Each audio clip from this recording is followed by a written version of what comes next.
Bien, la idea es preguntarnos el día de hoy por qué lo prohibido atrae. Y vamos a tratar de responder a esa pregunta no desde lo que por ahí nosotros podemos pensar, sino tratar de darle un fundamento más filosófico a partir del pensamiento de Santo Tomás de Aquino.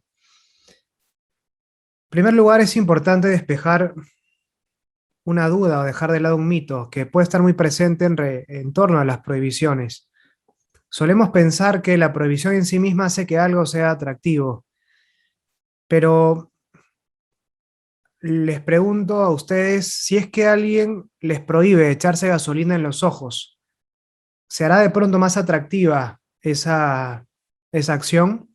Si es que uno dice, está prohibido, bueno, uno dice, ok, cuando vas al parque, tienes que recoger las heces de tu mascota. Pero acaso si dijera, está prohibido ingerir las heces de tu mascota, cosa que obviamente nadie en su sano juicio planea hacer, ¿de pronto la gente empezaría a hacerlo? Creo que no, espero que no. Y eso nos tiene que hacer reflexionar entonces en torno al hecho de si es que una prohibición realmente hace que algo sea atractivo o no. Si es que en cambio yo digo, por ejemplo, ¿no? Vamos a llevarlo no al precepto, sino imaginémonos que se trata de una prohibición. Alguien dice, está prohibido, está terminantemente prohibido comer carne un Viernes Santo. Por ahí tal vez el hecho de que esté expresamente prohibido, no digo que sea el caso del precepto, el precepto religioso, nosotros no nos manejamos con ese tipo de prohibiciones en la fe, es algo que hacemos por amor, no como consecuencia de la imposición de una prohibición, una norma, si bien adquiere la forma de una norma. Si es que alguien dice está prohibido, pero así tipo legalmente prohibido comer carne un Viernes Santo, de pronto sí nos dan más ganas de comer carne un Viernes Santo, porque la carne es algo de por sí ya atractivo. La prohibición le suma. Si es que yo digo, está prohibido estar con la novia de tu mejor amigo. Si la novia de tu mejor amigo no es muy agraciada, no pasa nada. O sea, es como la prohibición, no importa. Pero si es que te parece bonita, ya la prohibición, o sea, el hecho de que sea prohibida porque está con tu mejor amigo, de alguna forma puede que le sume algo. Tal vez, o no, no lo sé. El punto es que, y esto es algo que me parece importante remarcar, si es que algo no es atractivo en sí mismo, la prohibición no le suma una atracción. La prohibición trabaja sobre algo que de por sí es atractivo. Si es que esa realidad de por sí, no se me presenta como algo deseable, por más que lo prohíba, no, esa prohibición no va a tener ningún tipo de efecto de cara a suscitar una atracción. Y todo lo que nos atrae se nos presenta, dirá Santo Tomás, bajo la razón de bien. Es decir, si acaso algo me atrae, es porque lo percibo, lo descubro como algo bueno. Si no advirtiera algún bien, alguna bondad en esa realidad, no me generaría ningún tipo de atracción. ¿Por qué echarte gasolina en los ojos no te genera atracción, por más que alguien lo prohíba? Porque no lo percibes como algo bueno, al contrario, es algo que te va a hacer daño, te puede dejar ciego tal vez. ¿Por qué en cambio, si es que alguien prohíbe comer carne un Viernes Santo y nosotros no somos veganos, por qué esa prohibición sí va a suscitar tal vez en nosotros que nos den unas ganas adicionales de comer esa carne? Bueno, porque la carne es algo bueno. ¿Por qué esa prohibición que se da, tal vez una prohibición tácita sobre una persona que ahora está con tu mejor amigo? ¿Por qué tal vez esa prohibición sobre esa persona puede hacer que se genere una mayor atracción hacia ella? Porque esa persona de por sí ya te resulta atractiva. Si no descubriera yo una razón de bien, algo de bien en una realidad, por más que alguien la prohíba con mil prohibiciones, la rodee de mil prohibiciones, esa realidad no me va a generar mayor atracción. Si acaso entonces algo me genera atracción es porque descubro en ello una razón de bien. Bien, cuando hablamos aquí de bien, razón de bien a lo que es percibido como bueno, podemos insertarnos en dos planos. Un plano moral, en el cual tratamos de analizar si es que una acción es buena o no, se corresponde o no con mi naturaleza. Eso lo hemos analizado en el video anterior. Otra forma de abordar la noción de bien y mal, es desde una perspectiva ontológica, es decir, una perspectiva que siga la existencia de las cosas, que se puede aplicar a todo cuanto existe. La noción de bien y mal, de bien y mal en términos morales se aplica únicamente a las acciones, y las acciones del ser humano, es decir, las acciones libres, aquellas acciones del ser humano en las cuales interviene la inteligencia y la voluntad. El terreno de la moral es exclusivo para el ser humano. Y en ese sentido, bien y mal moral solamente puede haber en las acciones. Pero hay una noción de bien y de mal, concretamente nos vamos a centrar ahora en la noción de bien, que se aplica a todo cuanto existe. Y se denomina bondad ontológica, a diferencia de la bondad moral. Ontológica viene de un término griego, toon, lo que existe, lo que es, y de ahí se deriva esta noción de bien ontológico, es decir, un bien, una bondad que siga la existencia de las cosas. Pero para poder entenderla, entender esta noción de bien, tenemos que investigar la noción de creación que plantea Santo Tomás. Y vamos a entender a partir de la noción de creación, la noción de bondad. Esto es muy importante. Bien, para Santo Tomás, bueno, para todos en realidad, ¿no? Crear implica hacer algo de la nada, hacer que donde había nada empiece a haber algo. La nada, no decimos aquí como si no hablamos de la nada como si se tratara de la materia prima a partir de la cual brota la creación, sino que la nada es nada, solo que no podemos hablar de ella sin darle una cierta entidad en nuestra mente. Por eso nos es tan difícil pensar la creación. Cuando pensamos ese punto de partida, cuando pensamos en la nada, deja de ser nada. Pero bueno, más allá de eso, crear es hacer que algo empiece a existir. Pero para Santo Tomás la creación no se agota únicamente en ese instante inicial. Piensen ustedes en este momento. A nadie a ustedes les dio la existencia.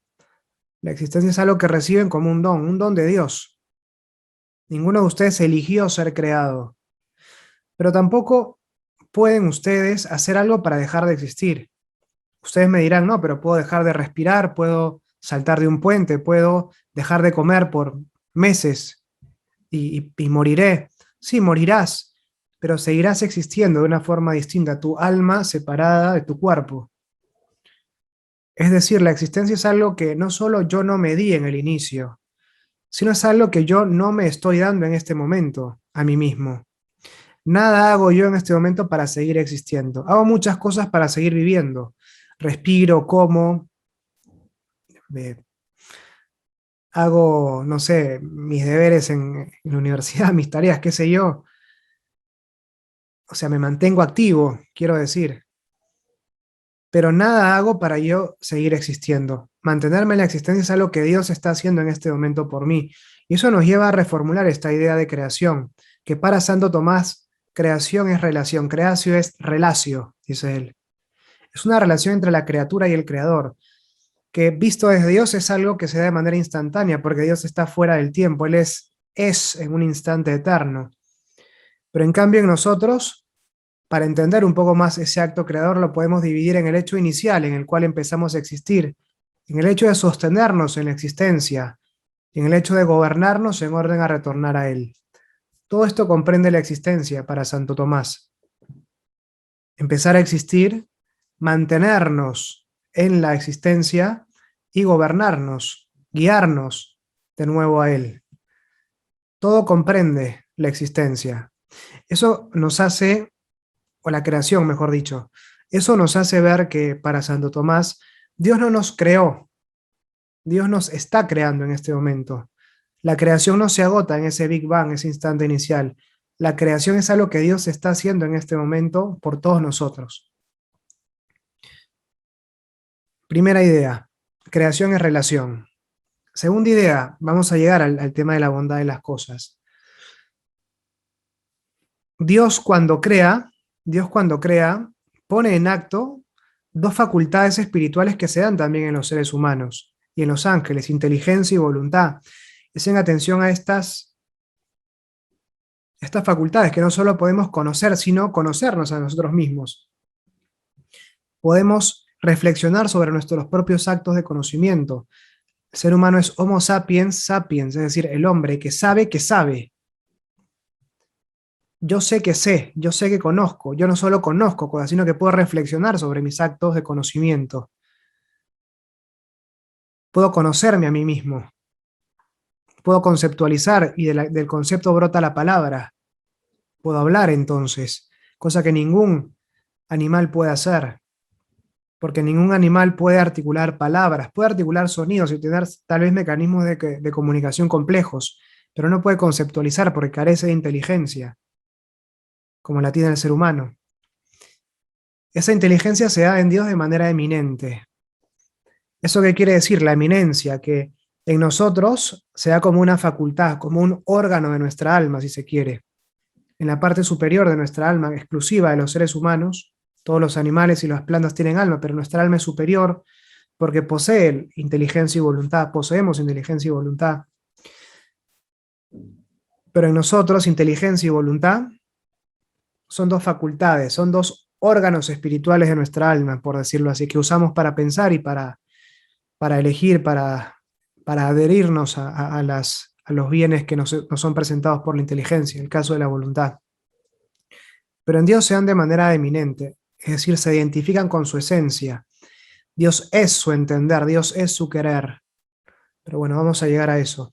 El punto es que, bueno, mejor dicho, no vamos a profundizar, no vamos a ir en esa dirección, sino volvamos a la noción de creación. Dios cuando crea pone en acto esas facultades que se dan también en todas las criaturas espirituales y Él las usa para crear. Y cuando hablamos de que Dios aplica su inteligencia en ese acto creador, es que Él le da a cada cosa que existe un propósito, una finalidad, un porqué, un para qué.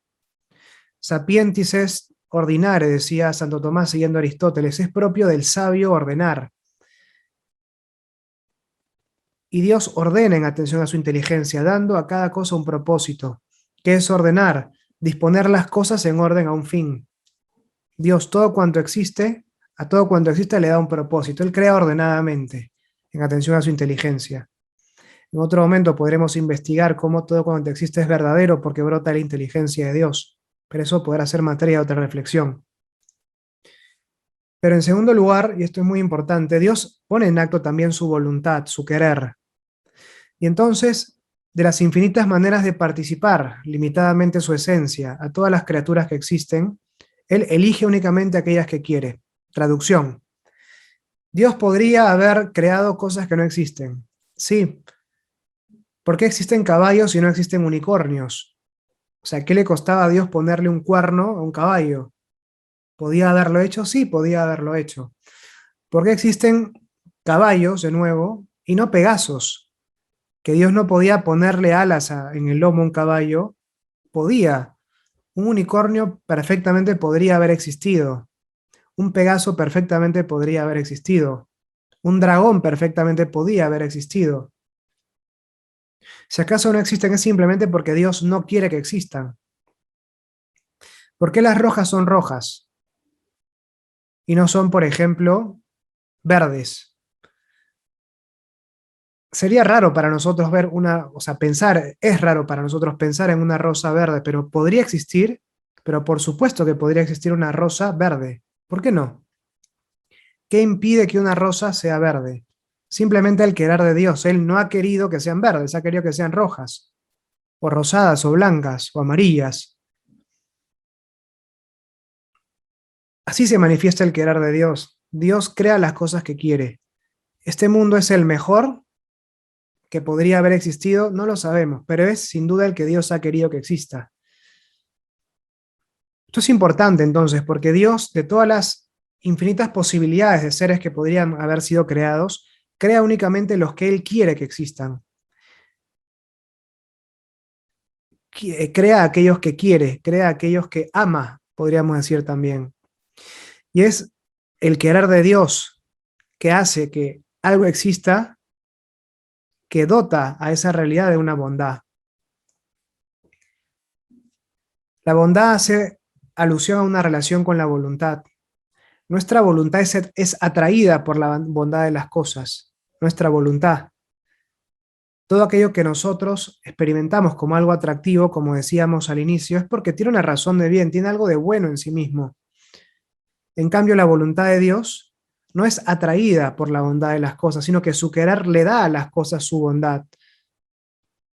¿Esto por qué existe? Porque es bueno, mejor dicho, porque es querido por Dios. Todas las cosas, por el solo hecho de existir, son queridas por Dios, son amadas por Dios, y porque son queridas por Dios, son buenas. Es cierto, Dios ama, es decir, pone en acto su voluntad respecto de las cosas de una manera distinta según cada una sea, porque hablamos de que Dios ama, por ejemplo, un mono, una piedra, y por eso quiere que existan, y ama también a un ser humano, solo que el ser humano lo ama por sí mismo. En cambio, al mono y a la piedra, Dios los ama como un medio en orden a que el ser humano pueda descubrir a Dios, descubrirlo a Él y amarlo a Él. En cambio, a nosotros nos ama por nosotros mismos, no como medio, sino como fin.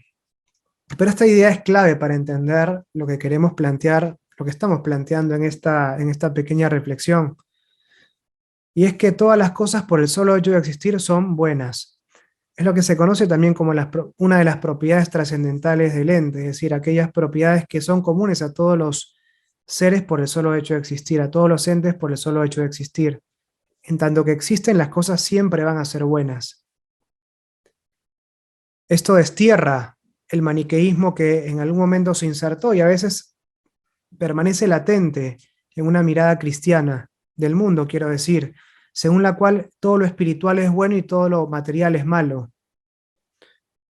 Lo material es bueno, así como también lo espiritual, porque todo ha sido creado por Dios y en cuanto creado por Dios es querido profundamente por Él.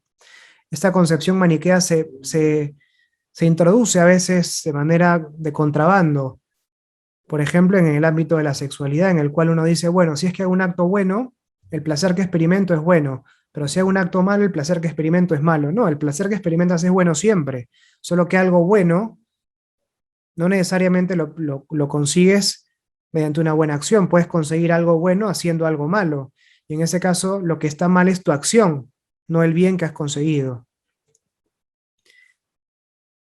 Esto es muy importante entonces. Las cosas existen, las cosas son buenas porque son queridas por Dios. Y entonces podríamos ir un poco más atrás. ¿Por qué lo prohibido atrae? Lo prohibido atrae no por la prohibición misma, sino porque descubro en esa realidad una razón de bien, descubro que esa realidad es buena y en cuanto que es buena, mi voluntad se siente atraída hacia ella. Pero es buena precisamente porque es querida por Dios. Y entonces en el querer, en nuestro querer respecto de las cosas, de alguna forma se establece un puente entre la voluntad divina y la voluntad nuestra. Al querer algo, de alguna forma entramos en contacto con el querer del Creador, que sostiene, que está sosteniendo, que está queriendo, que está amando esta realidad en este momento, y por eso existe. Algunas cosas son amadas como medios, son queridas como un medio para que nosotros podamos alcanzar a Dios. Y otras realidades son amadas por sí mismas. El caso del ser humano, por ejemplo, a quien nosotros también estamos llamados a amar por sí mismo.